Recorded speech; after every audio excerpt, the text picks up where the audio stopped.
Hey guys, welcome back to the channel. So the creature we're talking about today, he is an American serial unaliver and a rapist. He is confirmed to have tortured and unalived more than 54 people. And 4 of those people were 2 couples.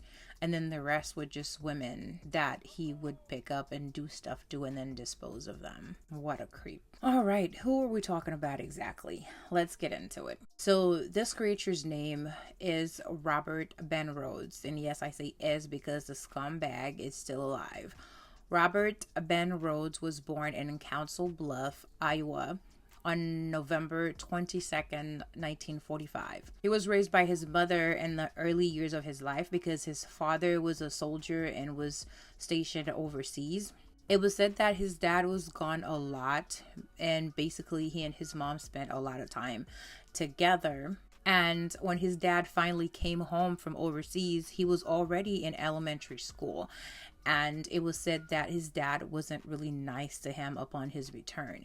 He was a drunk who abused him, so they really didn't have a great relationship. Imagine being like a kid and like your dad is gone and you're probably missing him, thinking that, oh my gosh, I can't wait for daddy to come home. We're gonna have so much fun together and all that good stuff. And then your dad comes home and he is a complete asshole who abuses you and wants nothing to do with you. That hurt and disappointed homeboy. It was also reported that Robert had some social problems in his early years, which I think is a thing for like every single one of us, because growing up as a kid, we're all socially awkward. Well, at least most of us are socially awkward and we don't know what we're doing. We're trying to fit in, but we're also trying to stand out. We're trying to lead, but we're also trying to like assimilate. It's just a game we play until we figure out who we are as children. So I don't think that was like a major red flag, but I do wonder how much of this stemmed from his relationship with his father or lack thereof, because as kids, especially boys, they get a lot of their confidence from their relationship with their dad. I'm just wondering. Carrying on, it was said that he was very active in extracurricular activities when he was in school. He was involved in many sports, including football, wrestling, choir. Oh, homeboy can sing. And French club. Okay, so yeah, growing up, he didn't have, I want to say his childhood was relatively normal outside of the stuff with his dad compared to like some other cases that I have worked on so far. They have instances where they're like dissecting animals and they're diagnosed with some stuff and they're like doing the most because they had the most happen to them. But I couldn't find anything that was like crazy in his childhood. He did get into some trouble though in high school. He was arrested 2 times. Once in 1961 when he was 16 for tampering with a car, and another time in 1962 for fighting in public. Like, that was the most crazy thing that I found on him. Other than that, like I said, relatively normal. So I'm trying to figure out why homeboy went cuckoo for Cocoa Puffs and went on a killing spree. After he graduated from high school in 1964, he joined the Marine Corps. And get this, during that same year, his dad was arrested for messing with a 12-year-old little girl. And while the dad was waiting for trial, he ended up committing suicide. I hate when people do that. Like, I think it's a cowardly move for you to not want to have to take responsibility for your action and not have to face the consequences of said actions because you went and took the easy way out. That's a coward move. And I hate when folks do that. Just stick around. Just stick around and face the music. And then to make matters worse, Robert was dishonorably discharged from the military for a robbery case. After he was dishonorably discharged from the military, he tried to go to college, but then he dropped out. And then he attempted to join the law enforcement agency, but was rejected because of his dishonorable discharge from the Marine Corps. It was also reported that Mr. Sir here had been married like 3 times and he has a child. He then worked here and there, like some stores, supermarkets, warehouses, and restaurants. nothing really panned out, and eventually he became a long haul truck driver, which is where things really took off for him.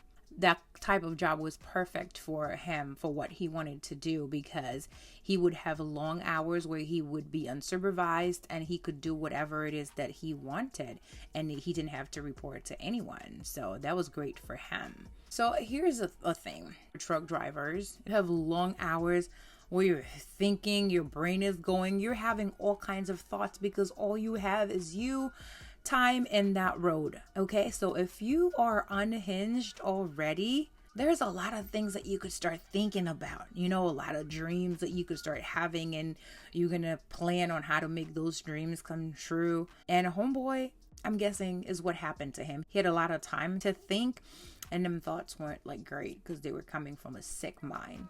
And also, I wonder if they had like cameras in those trucks back in the 90s. I don't know, back in the 1980s and 1990s, because I know now they do, right? I don't know.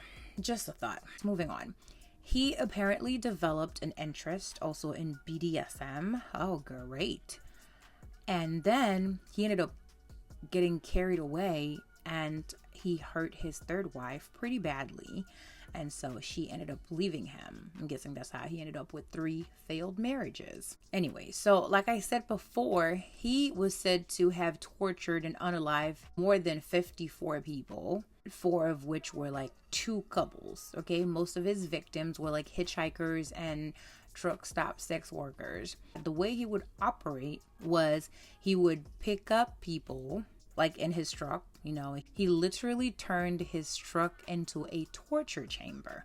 For the couples, he would like unalive the dudes right away and then just throw their lifeless bodies out the truck into the woods or on the side of the road. And then he would keep the women for weeks, during which time he would torture them, grape them, and eventually unalive them, dumping their bodies as well.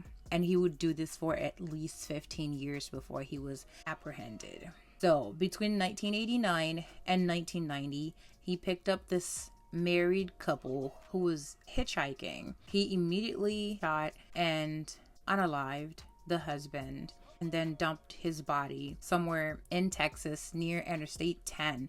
And then he kept the wife for a week, tortured her, raped her several times, and eventually unalived her and then dumped her body in Miller County, Utah.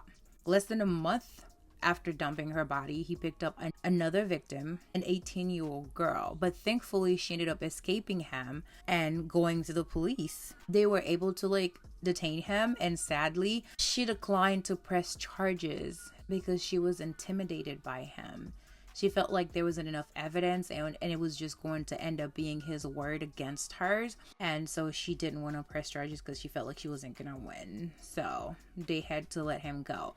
And I'm thinking, in my mind, it's just my imagination. I'm imagining him just standing there, probably looking at her and letting her know through eye contact that I'm gonna beat those charges. And when I do, I will find you and I will rip you to shreds. That's what I'm thinking he's saying to her, which probably made her so scared. And that's probably why she chickened out, because who knows what she went through in that truck for the time that he had her.